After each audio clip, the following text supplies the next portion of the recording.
So first of all, what we're going to talk about is support resistance zones, right? Support resistance zones, they're basically a support. It's the level on the chart where candles are most likely to reverse after dropping. Usually a bullish candle on the 30-minute time frame or higher after a bearish candle can signify formation of a support. So whenever you have candles moving bearish and you're looking at the 30-minute time frame or higher, if you see a bullish candle forming after that, that's a support formed. This is really, really important to understand. When you're looking at supports, I hope guys are making notes. If you're looking at supports and if price is moving bullish, and when you have a retracement, you need a support formed, which is going to be a bullish candle forming after a bearish candle, which will signify a support has been formed. In the same way, when you have resistance, it's the level on the chart where candles are most likely to reverse after moving up. When price is moving bullish, it's going to encounter some sort of a resistance and the candles will be bullish candles. So you need to see a bearish candle forming after the bullish candle on the 30-minute time frame or higher to signify that, okay, now a resistance has been formed, right? This is a very simple concept. Now, when you're talking about zones, all support resistance zones are just zones. It's never a specific price. It's always a collection of prices. So whenever you sometimes, so back in the day when we started, we used to draw lines as support resistance. And when we used to draw lines, we'd say, okay, well, let's say if you're looking at price at 100, someone would say, oh, my support is at 100. How come your support is at 102? So what we realized that those support resistances are just range of prices. They're just collection of prices. So that's why we just signify them based on candles. So let's say, for example, now we have range, right? What's a range? Range is the distance between two zones, support and resistance. The bigger the range, easier it is to execute a profitable trade. So what I mean by that is, let's say you have a resistance and you have support, right? These are very basic concepts, and these are the exact things I use to execute trades, no problem, on the higher time frames, the 4-hour, daily. This past week, I executed a trade on the daily on GJ, on the lower time frames as well. They always work. So let's say you have a support and you have resistance, and you have a candle, bearish candles that are coming down, right? You have a bearish candle coming down to a support, and then you have a candle closing bullish. When you have a candle closing bullish, now you're like, okay, well, if a candle's closing bullish over here, maybe this is a formation of a support, right? If this is the formation of a support, you need to look at two things. Number one thing is going to be your stop loss. So your stop is going to be somewhere down over here. And the number two thing is what you're going to look at is that if you're going to take a buy, do you have enough range, right? Do you have enough range here? So you have to measure this range. You have to measure this distance. So if you're going to take a buy, you're expecting price to continue moving bullish to the next zone. So you need to see how far is that zone. Is there enough pips to that zone? So if you measure and this turns out to be 20 pips, someone can say, well, it's only 20 pips and I don't think it's enough. I don't think it's enough range for me to trade. Because if you take a buy, let's say if you take a buy down over here, or no, actually, let's say if you take a buy over here and you expect the next candle to go up, now you maybe have a 15 pip range, so you can maybe get like 8 pips out of it. So it becomes very risky to trade in a smaller range. This is why it's always important to measure how big is your range, how much distance you have. Let's say, for example, that instead of 20, this is a 40 pip range, right? If you have a 40 pip range, now it becomes much more easier for you to say that, okay, if I take a buy, there's a very high chance I can maybe get 15 to 20 pips. Because it's not important that price will go all the way up to the zone. It might go halfway through and then start coming down and start ranging or whatever. So you need to be really cognizant of the fact that, okay, how big is my range?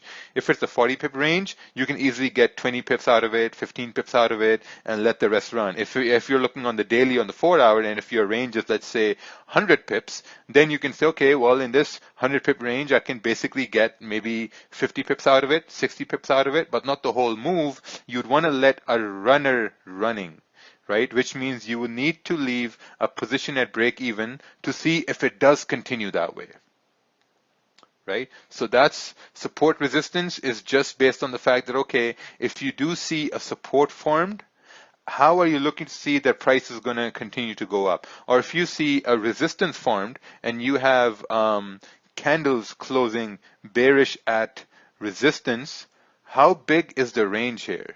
How much room do we have for price to come down? If it's a bigger range, then then the candles are going to have a much easier time going bearish. But if the range is smaller, then it's going to get very hard. So you have to really choose your battles. And a way to say, you need to put yourself in the best position to win. Ted used to say this all the time, and the best position to win is to wait for price to come up to a resistance and print a candle in your direction, or wait for price to come back down to a support and wait for a candle to print in your direction. Then you're going to have a much better chance of winning the trade. This is really important. A lot of people, they don't wait. They take sells when candles are bullish.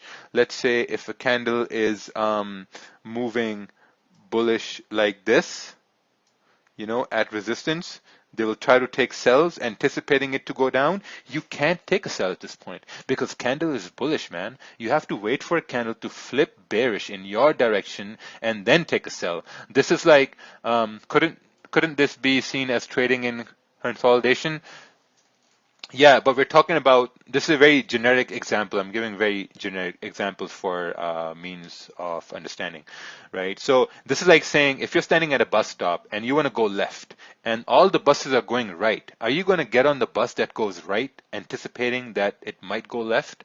No. You're going to wait for a bus that goes left, and then you're going to get on that bus, and then there's going to be a higher chance for for the bus to go left. Just like if you have a candle closing bearish, then you're going to know that, okay, if the candle has closed bearish at resistance, there's a higher chance for the candle to continue going bearish. Resistances are more likely to get broken in an uptrend than in a downtrend. Support are most likely to get broken in downtrend. Yes, that's correct. A 40 pip range can easily give you 10 pip move. Yes, that's also very correct. Okay, perfect. Let's keep moving on over here. So let me just remove all these. So also, if you have some questions, just wait for your questions till the end of the presentation here. When it approaches support resistance, shall we wait for 15-minute or the 30-minute? Okay. Basit, someone asked this question. It just seems to me someone hasn't been taking their notes properly. We've talked about how the 15-minute is a weak confirmation time frame. We've talked about how the 30-minute is closing. That will give you a much better confirmation for price to move. This is why, guys, listen, take notes. Take notes, and before asking questions, look at your notes. Because when you ask questions on the fly, your questions are going to be answered in your notes. Trust me, I've built this presentation in a way to answer all your questions. All right, so let's continue on towards identifying support resistance. So basically, most recent rejection areas will be regarded as the most probable zones, right? These areas are also called fresh zones. These are zones where price reached and had a reaction to it. What this basically means is, now let's say when we're looking at this chart, right? For example, let's say that we don't have access to, let's say we don't have access to all this information here, right? We don't have access to this information here. And when we're looking at price in this level, we see that there's some sort of a resistance form. So now someone can ask me, okay, well, how are you able to draw a resistance? How would you know where to draw resistance? So the best way to draw resistance would be based on the wicks, right? Maybe like you're taking into account like the average length of these wicks, and then you're drawing a zone. You're like, okay, you're looking at, once you see that these candles are respecting this area, you look left and you see that all the other candles were also respecting this area. Now, drawing a zone like this comes with practice. The more you look at the charts, the more you draw zones on your charts and you post them in the chat, the better you're going to get. Because what's going to happen? You're going to get feedback. So I don't expect anyone who is new here to get these zones right off the bat. I don't expect that at all. I expect you to mess up. I expect you to have bad chart analysis. I expect you to draw bad zones. And over time, together, we're going to get better at the zones. And ultimately, then we're going to start executing and having profitable trades. So just take your time. Now, fresh zones are basically zones which have been recently rejected, right? So this example was just to show you how you can have, like, a resistance here. Let me just get the other one. So yeah, so you have a resistance here, and then price came down. It formed a support right over here, and then price continued to go up. And since price was continuing to go up, we had this candle that moved with volume. There was a lot of volume in this candle. It moved up, and it encountered. So when candles are looking left, it looked left, and it saw that, okay, there was a resistance up over here too. So it kind of reacted to this resistance, and then it continued to come down. So look at how the candles are closing. So this one candle, this closed bullish above this resistance. Then we expected this continue to go up, but it went bearish. Maybe it went bearish because it saw resistance here to the left-hand side. So it went bearish, and then we formed a bunch of, we formed more resistances here, which price started to respect, and then eventually, price started to range here. If a zone is formed above a resistance or below a support, does that make you hesitate on entering? That makes no sense. I mean, that makes no sense if a zone is formed. I just don't understand. Because support resistances are a zone. So let's say if you have this resistance zone and you have this support zone, and now what you're doing is you're basically eyeing the fact that, okay, once we have these two zones, where is price most likely to go? If price breaks this support, where is price most likely to go? So you look left and you're like, okay, well, maybe price may continue down to this support. Or if price breaks above this resistance, then maybe price may go up to this resistance, right? So whenever you're looking at the chart and whenever you're plotting out your charts, you're plotting out, please make a note of this, you're plotting the most recent support and resistance zones, right? Once you have those plotted, then you're plotting out that, okay, where's price most likely to go if it breaks up? And where's price most likely to go if it breaks down? That's it. And then you're waiting for candles to, maybe break up. If you have a bullish candle forming, in this area right over here, then you know that, let me just get my bullish candle.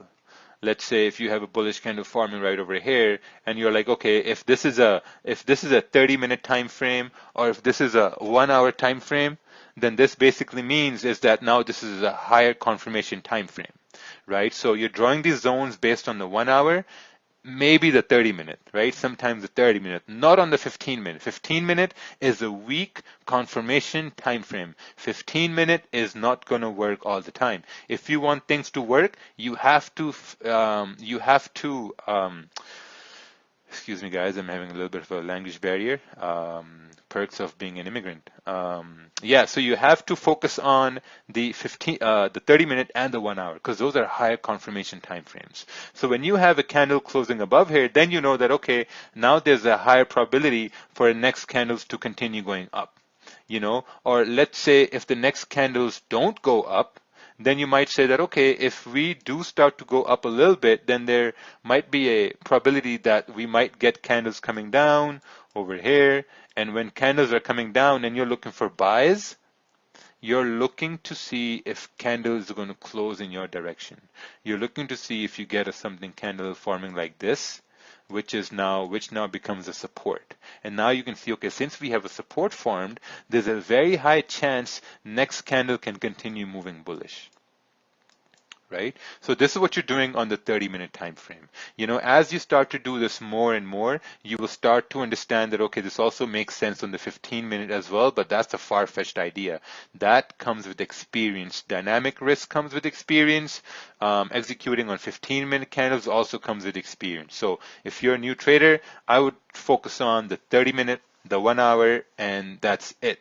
And I promise you this will continue to work.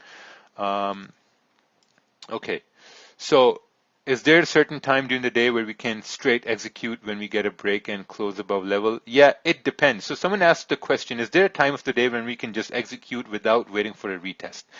That's very subjective because we don't know if there's going to be a retest. We don't know whether price is going to continue moving up or not.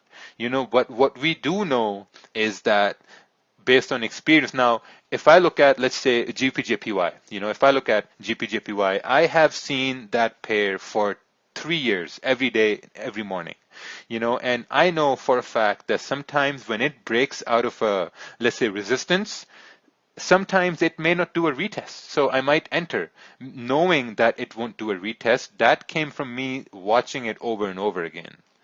Someone who's new, please don't take this as a sound advice to take a trade. You need to choose your pair and you need to watch how it moves. If you don't watch how it moves and you start taking trades like a cowboy, it's not going to work at all. Trust me, I've been down that path. I've seen people go down that path. I've experienced a lot of dark memories from trading and it doesn't work. Should we always wait for a minor support resistance to be formed? We're going to talk about that. When analyzing on lower time frames and putting zones, aren't you scared that you will trade against the higher time frame bias? We're going to talk about that. So we're going to talk about all of that. So again, I'm not sure if everyone's listening or audio cuts out when I say that all questions are going to be answered. They will be answered without you asking, obviously. So this is a concept, the apartment complex concept, right? This is used best to describe your support resistance. Someone asked, is the support resistance the same as supply demand? Yes, supply demand, from what I see and believe, is supply demand was created based on like stocks, futures, equities, like when you had trading of like grain and corn and soybeans. That's where the word supply demand came from. When you're looking at currencies, you're looking at support resistances and zones and stuff like that. So they're basically the same thing. There's actually not much of a difference at all. So for simplicity purposes, I just look at them as the same thing. So apartment complex. Let's say you have an apartment complex right over here. And let's say this is your apartment right here, right? In this apartment, you have different levels. So you have one level up over here. You have another level down over here. And then you have a second level. And then you have a second level over here. And then you have a third level. And then you have a third level over here. And then you have another level, and then you have another. So a level you have in the middle, this is the middle level you have right over here, right? So now for simplicity purposes, let's say this is your roof. This is your roof, which is your weekly time frame, right? And then this is your floor, which is also your support, and this is the weekly time frame. And then you have your daily over here, and then you have your daily right over here. Then you have your 4 hour, you have your 1 hour, you have your 1 hour, and then you have the 30-minute, and then you have the 30-minute over here. Right? Perfect. So these are like your support resistances line. This is the easiest way to manage support resistance here, right? So let's say you have a ball in the middle of this apartment complex, and let's say this ball is bouncing up and down, right? So let's say once this ball bounces and breaks above the roof on the 30-minute, right? If it breaks up, there's a very high probability that it might continue going up, right? So if it breaks above this resistance, it's going to continue on to the next resistance, and then it will start bouncing up and down. Now, since it moved to a higher resistance, it's going to need a lot of force to break above this higher resistance. So let's say if it breaks above here, you know that the next place where the ball is going to go is probably going to go to the next one, the 4-hour one. And then it's going to start bouncing in the 4-hour resistance up and down, up and down. And if there's enough volume in the ball, it might, break down the floor and come down to the lower time frame, start ranging. And once it breaks above the 4-hour, goes up. And if there's volume, it might break up into the daily floor here too, right? Now it's bouncing into the daily floor. So as it starts moving up a level, you will notice that the ceilings of this apartment complex, they become tougher to break. A time comes when it comes towards the roof here, and when it starts to break above the roof, the security guard comes, they're like, oh no man, you can't come on the roof, you can't play on the roof right now, son, so you got to go back down. So then the ball says, okay, well, since this is a very, very strong zone over here, I might want to reject this zone and go back down to the lower zone right over here. Now it starts bouncing down. So subsequently, if price breaks below the floor, goes down to the next floor, the support is going to be the 1-hour one, right? So you get the idea how price moves between support resistances. It's like floors and ceilings. If the floor gets weaker, it's going to break down to the next floor. So now when price is bouncing between these floors, you have the most recent resistance marked and you have the most recent support marked down over here. So if it breaks the support, the next support for to go to is down here, and it's going to keep on bouncing, right? And if it comes down to the basement, again, the security guard comes there like, oh, son, what you doing in the basement, son? You got to go back up. And you realize that this is the weekly time frame, and this is very, very strong. So you just go back up the room, and you're like, okay, let's just keep bouncing up over here. So this is how price moves between supports and resistances. This is really, really important. Whenever you have price and you have the most recent support and resistances drawn, we're going to go over a lot of examples here soon. So whenever you have support resistances drawn, you know that if we break above a support, if we break below a support, where's the next area that we're going to go, right? If we break above a resistance, where's the next area where we're going to go? So this is really important to understand. All right, let's just remove all this and let's go towards, I hope my pace is not too fast, not too slow. It's okay. All the questions are going to be answered as we go along. All right, let's see here. Let's move towards